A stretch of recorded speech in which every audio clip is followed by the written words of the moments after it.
Hello and welcome to a new episode of The Career Changers. Our guest today is Asha Aravindakshan, author of Skills, the Common Denominator, speaker and tech executive. Today, she's here to inspire you with her career journey and discuss the power of transferable skills, whether you're an employee looking to change career or an employer looking for new talents. We will discuss how to identify your transferable skills, how to use skill-based networking to change careers, if you're hiring, how to develop an open mindset on skills. Hi, Asha. Thank you so much for joining us. Elisa, thank you so much for having me. That's great. So let's start with your background. How did you start your professional life? Or better, what was your first job? Ooh, you're taking me back to the first job. Okay, well, when I really think about my first work experiences, they were in high school. I actually volunteered at the New York Aquarium, and then later in high school, I worked at a publishing company.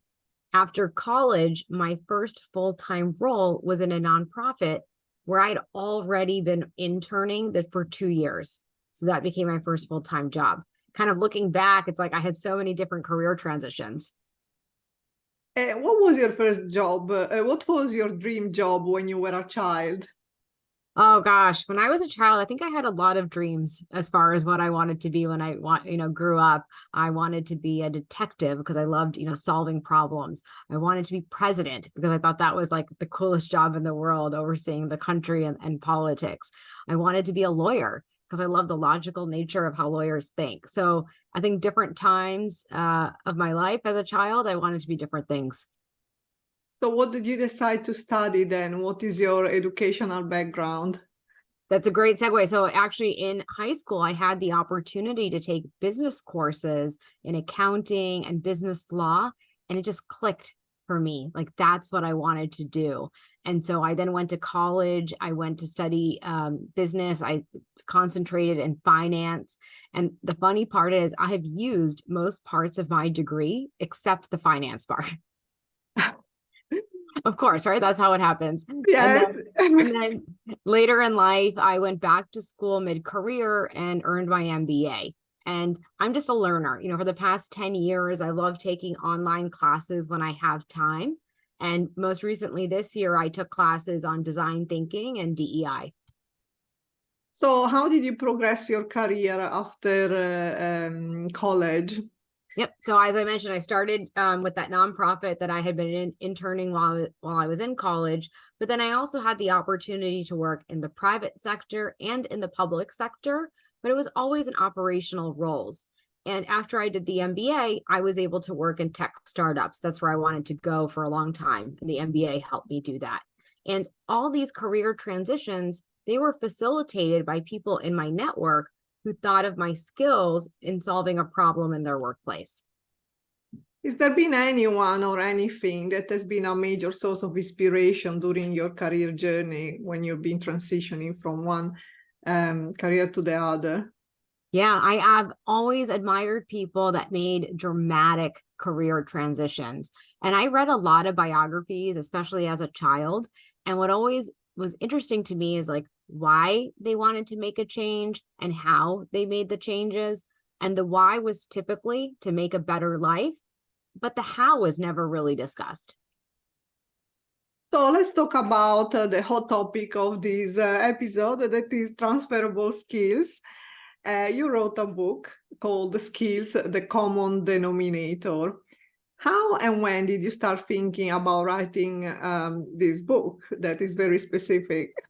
Yes, no, it's a great question. And so it actually started 7 or 8 years ago. I used to give a presentation on how to use LinkedIn for your personal brand. And every time I delivered the presentation, I always received positive feedback. And so I used to think, wow, if I could turn this content into a book one day, it could reach and help more people.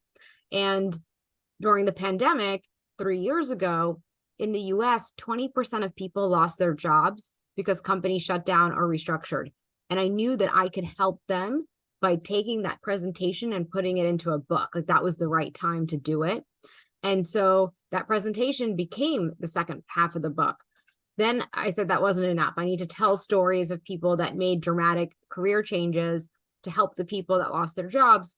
And so I collected stories of people who made major changes, but they were achievable changes. And they served as examples to the readers of people who use their skills to make changes. And these people, they made an average of 6 changes each. So there's a lot of reference points for the reader who's trying to understand how to make a change. And I just mentioned, earlier, the biographies I would read would talk about why somebody made a change, but never the how. I made sure to capture the why, the how, and also who helped them, so that the reader understands like they can leverage not just their skills, but also their networks to make the changes to improve their career and their life. And that all those stories are in the first half of the book. Why transferable skills are so important in a world of work that is in constant evolution? Great question, Elisa. And so there's been a huge shift in conversations towards skills-based hiring. And skills-based hiring means an employer is going to make changes to the prerequisite criteria of a role. And this could be, for example, removing the degree requirements or removing the years of experience and taking that out of the job description. And what that does, it opens the door for non-traditional candidates to apply for the opening. And so the workforce, all of us, we need to be ready to talk about our skills to employers to show that we can meet the requirements that are necessary to succeed in a role. So what is the best way to identify our transferable skills? Yep. To identify the transferable skills, you want to start with an inventory of your transferable skills. If you read the book, you'll see I have 42 skills, in the 14 stories, but you can also search online for a list of skills and see if you, and which ones you have and which ones you don't have and which ones you want. That's a way to think about it.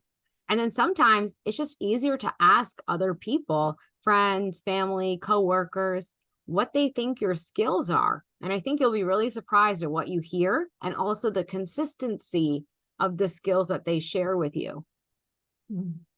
How can we use transferable skills to change career? Because, you just mentioned, there may be new opportunities coming. It all started with the lockdown, the pandemic, the way people are recruiting is changing, the world of work is changing. So, how can we use our transferable skills to look for new opportunities that are different from the one we've been looking before? Absolutely. So that's a great follow-on question. I think now that we identified our skills, and now the next step is articulating how we use them, whether that's at work, at home, or at volunteer activities. And that will help connect the dots between what an employer is looking for and your abilities. You can always use the job description as a guide to help connect those dots. And I think the example that I love sharing is, if there's someone who's trying to go from a role where they're an individual contributor to a manager in a workplace. And sometimes when they're trying to make that move, they may have never managed people before in a workplace, and that's why they're trying to make the move. And they may have experience outside of the workplace, maybe in a volunteer activity, maybe when they were in school, something in their community where they have been a leader of people, and they can share that experience to highlight that they have the transferable skills of leadership, of collaboration, and that helps to build the case for you to be considered for a managerial role. So I hope the listeners are inspired to think about their skills in a new way to make that career change.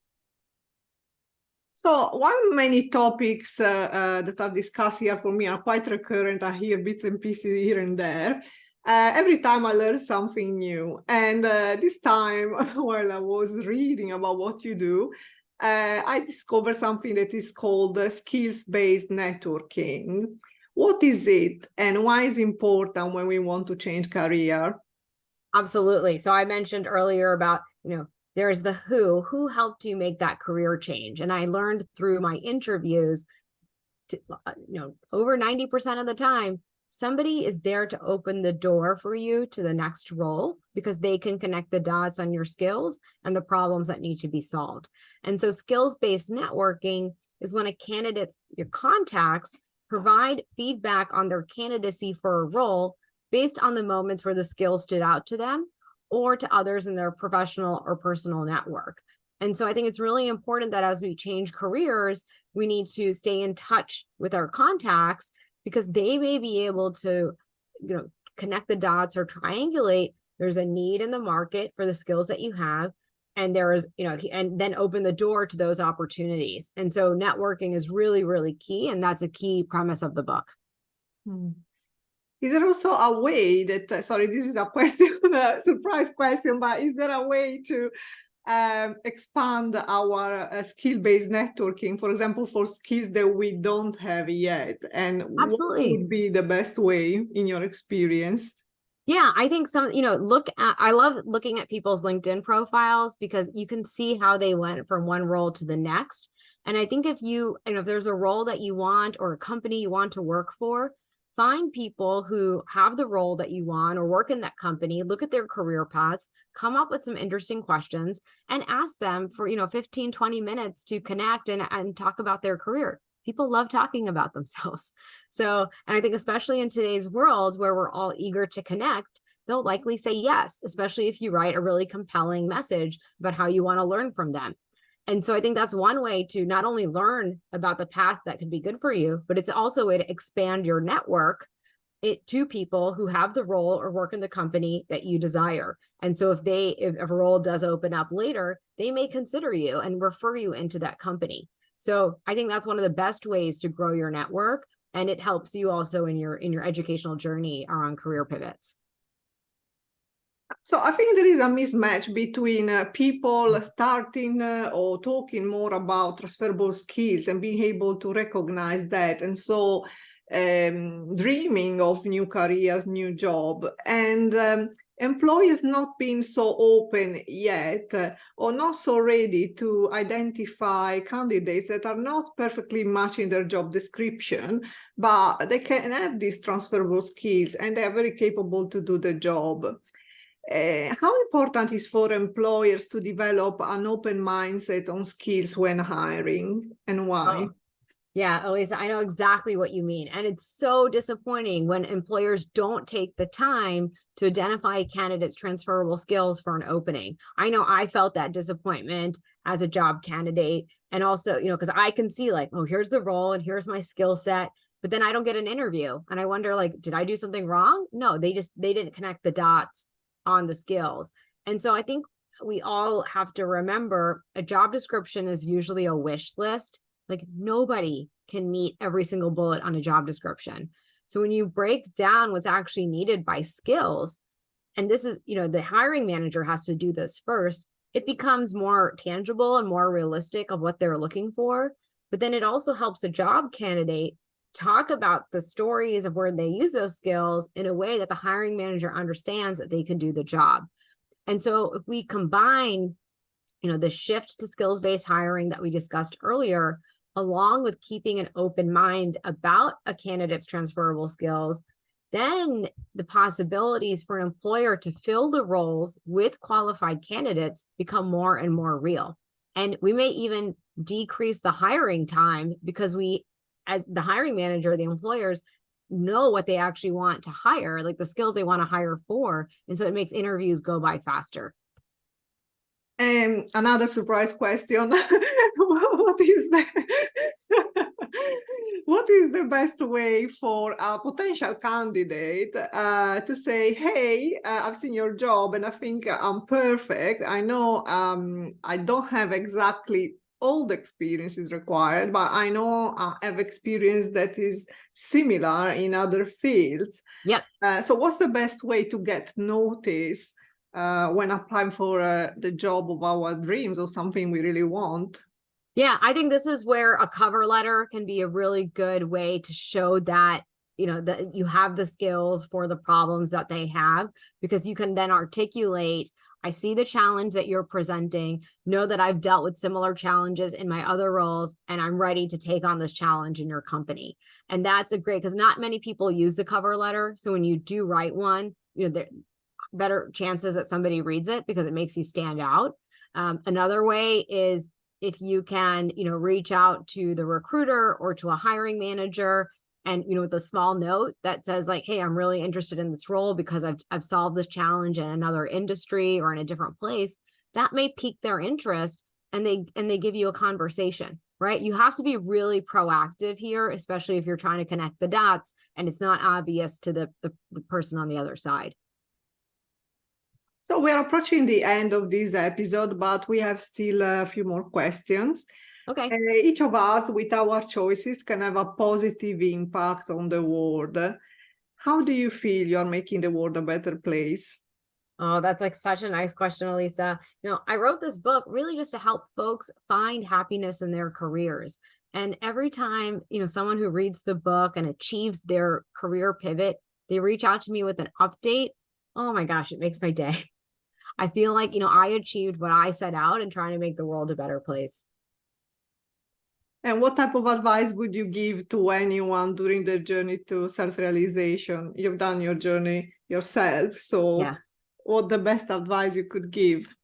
I think, don't reinvent the wheel on mistakes. Talk to other people, learn from their examples, and move forward from there. There's so many people who have already stumbled through trying to make changes, and they know what you should not be doing, and they're happy to share their advice and their guidance.